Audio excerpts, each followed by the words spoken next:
దేవుని నామానికే మహిమ కలుగును గాకని ఈరోజు కీర్తన గ్రంథము 39వ అధ్యాయము 7, 8వ చరణాన్ని మనం పాడుకుందాం.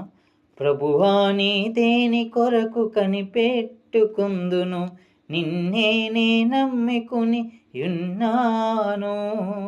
ప్రభువా నీ దేని కొరకు కనిపెట్టుకుందును, నిన్నే నమ్మికుని యున్నాను.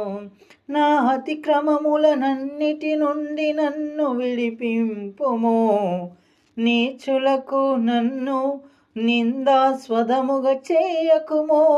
నా అతిక్రమములన్నిటి నుండి నన్ను విడిపింపుము, నీచులకు నన్ను నిందాస్పదముగా చేయకుము. ప్రభువా నీ దేని కొరకు కనిపెట్టుకుందును, నిన్నే నమ్మికుని